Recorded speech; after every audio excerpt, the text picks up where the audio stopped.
Hey, what's up, everyone? Here I'm going to give my thoughts on Dragon Gate USA's United New York show.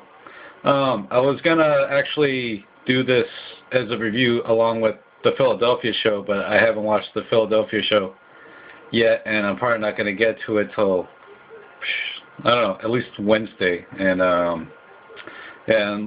from the way Wednesday's looking, you know, the snow apocalypse is fucking coming, and talking anywhere from, like, I'm hearing 15, 20 inches, so I'll watch it then, and if I want to get my thoughts on it, I'll also do that. And yeah, so I'm going to get on with it. And before I do, actually, I want to say one thing about this show.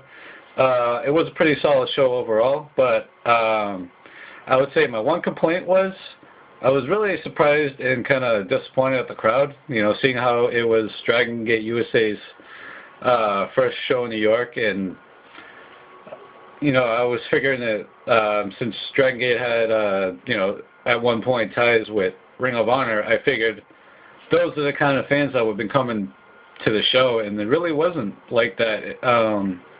We've seen Chikara's debut in the debut show in New York last September, I believe it was. It kind of reminded me a lot of that crowd. It wasn't as, like, energetic, you know, as rowdy as the kind of crowd you would see at the New York ROH shows, which I was kind of, you know, I was really disappointed by. I was really looking forward to, like, that energy, you know, the chanting, the rowdiness, the streamer throwing, and it just wasn't there. And it was a very mech crowd, and yeah, so whatever, enough about the crowd, I guess. Yeah, first match we had Akira Tozawa taking on Sami Callahan. I got it right in front of me and I'm still forgetting. Yeah, that was a solid opener. It wasn't too much there. It was just, you know, back and forth match. And yeah, I gotta say I like Sami Callahan. I like his look. You know, he just kind of looks like a fucking crazy man, and that's cool. And Akira Tozawa is a crazy man, so I guess it works out. Yeah, it was a solid opener with Akira Tozawa picking up the win, which brought out John Moxley, and he basically came out. He was ripping New York, you know, ripping the Yankees, ripping Homicide, which brought out Rebby Sky. And this is the first time I've seen her, and honestly, I didn't really like her out there. You know, she was just kind of one of those chicks. She comes out and she's like, oh, you know what I'm talking about? You know, just there. You know, just, you know, Moxley's promo was going great, and they brought her out, and it just fucking tanked the whole thing. It was a damn shame. But, so eventually Moxley grabbed her and had her and was trying to get Akira to, you know, slap her, but he won, and so Jigsaw came out to save her, and he was definitely the baby face here. And besides the fact that he was Jigsaw, he's from you know, he's from Brooklyn, so definitely he was wrestling in front of the hometown crowd. But this match actually saw Moxley working on Jigsaw's arm throughout the whole match, and at one point Moxley ate a super kick from Jigsaw, and when the referee was distracted with Moxley, you know, getting kicked in the face, Yamato was out there. He came out, and I forget what he did, but he did something. And then after he got the interference in, John Moxley tapped him out with the chicken wing. So that was another very solid match. I wish it went a little longer than what it did, but what are you gonna do? Next up, we had open the Freedomgate title match. Yamato taking on BB Hulk. Yeah, this was a pretty good match.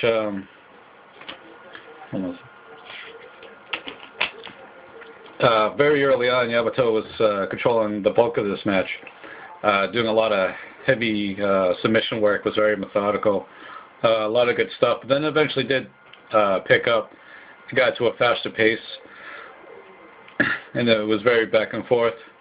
But Yamato ended up picking up the win, which kind of surprised me, even though Yamato is probably my favorite heel in Dragon Gate and possibly my favorite wrestler. The whole point of this originally was it was going to be like a gauntlet, and if Yamato didn't take the belt from BB Hulk at this show, then the next night, you know, he would have to face Moxley, and if he still retained the belt, you know, he have to face the last member of what's the name of the group? I should be more prepared, but yeah, Kamikaze USA. Then he would have had to face, I think it was, he would have faced Akira Tozawa, which he did anyways, regardless. And yeah, they didn't even do that. They just took the belt off BB Hulk in the first show with a triple shot. And I thought it was kind of weird. I felt like if they were going to have BB Hulk drop the belt, it should have been the Moxley, seeing how he is the leader of Kamikaze USA and he is the voice. So I think it would have made more sense that way. And it would have been cool if BB Hulk at least took the belt at least into another night. I would have wrestled like all 3 nights and then, you know, lost on the 3rd night, but that's it. Yeah, so after the match, Moxley came back out, and they were beating the crap out of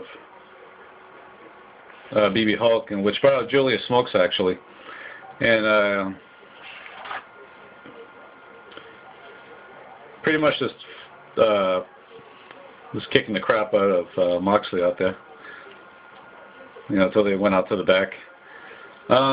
Yeah, so next up we had Jimmy Jacobs, who came out and cut a promo.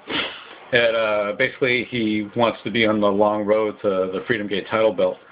And he wanted to start with the biggest and badass, so he automatically went out and called Brodie Lee.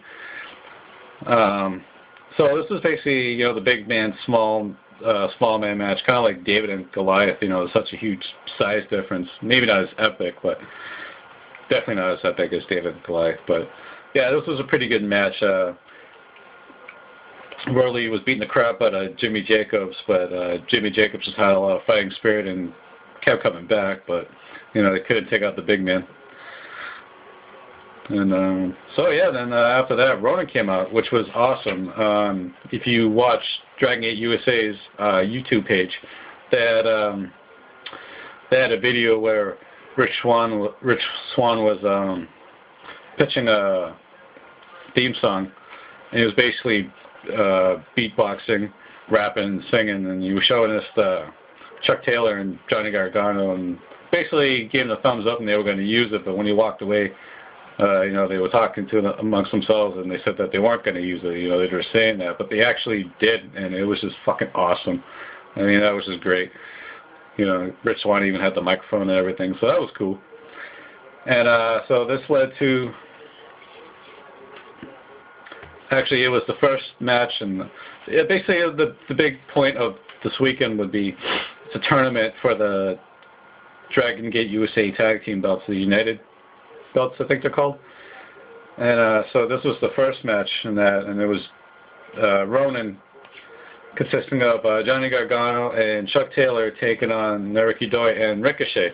And this was definitely a match of the night. This was just fucking sick as hell. This was just a lot of innovative stuff. I mean, Ricochet's sick. I don't know why this guy comes up with this shit and how he's able to do what he does, but you know, it's just great. And they just all worked well together, and it was just a very fast-paced, energetic match. And I couldn't even tell you like really too many spots at all because there's just so much I really can't remember of it. Yeah, so anyways, Chuck Taylor and Johnny Gargano pick up the win, and the way it works, it's round robin rules. So if you win, it's 2 points. If it's a draw, it's 1, and lose 0. So that's 2 points for Ronan. And so this led to Rich Swann getting on the microphone after the match and calling out Austin Aries. If you saw the last pay-per-view from Dragon Gate USA, the Bushido code, Austin Aries basically offered Rich Swann his mentorship, and he declined in a very cocky way. And yeah, this was actually a good match, even though the crowd was kind of fucking dead through most of it. Rich Swann, basically, he played the heel of this match, and he was very cocky, and he just kept coming at Austin Aries, just frustrating about the match. But the ending, Austin Aries picked up the win, and I'm not going to spoil what the ending was, like how it happened. It was just freaking, it was pretty sick. And then, yeah, we had our final match of the night, and this was the final qualifying match, or first round match for the United Gate belts. And this was Dragon Kid and Cima taking on Pac and Yoshino. And I was kind of surprised by this match. I figured with these four guys in the match, it was going to be a very, very fast-paced, action-packed match, and it really necessarily wasn't like that. Cima was definitely out of character throughout most of this match. He was kind of more methodical, kind of meaner, a little more aggressive. He took some issue early on with some members of the crowd who didn't want to see Cima and Dragon Kid get the belts. You know, he actually said, "What, are you stupid?" And it was definitely different Cima. Not one like he used to. He's usually like, you know, he's probably like the baby face of Dragon Gate. I mean, like everyone, you know, pretty much loves him. And yeah, this was a more methodical match. It was pretty good, and eventually they hit most of the spots that you would expect these four guys to hit. But was what it was, I guess. I just was expecting a lot more. I thought it was going to be a lot faster paced and action-packed and a lot more crazy, innovative moves, but you just didn't get that. So, yeah, it was a pretty solid match overall, but it was a pretty solid show, too. Like I said, the crowd was kind of sucky throughout, and that kind of hampered my enjoyment of it. And the booking of the main event match, I was just kind of surprised. I don't know why they went that route. I'm not sure why they even bothered to also open the Freedomgate match. I don't know why they even bothered to, you know, announce this as a gauntlet if they were just going to take the belt off BB Hulk the first night. And especially not give it to John Moxley. I really think, you know, right now they should give it to an American. You know, he speaks English. Like, Yamato is great. He carries himself well. You know, it's everything he does is just very, very good. But I just don't think he should have won it. So, yeah, I had some issues with the show, but it was a very good show. And, yeah, I think I recommend checking it out. And so I'll watch the NYC show in a couple of days, and I'll be back with my thoughts on that. And until next time, peace.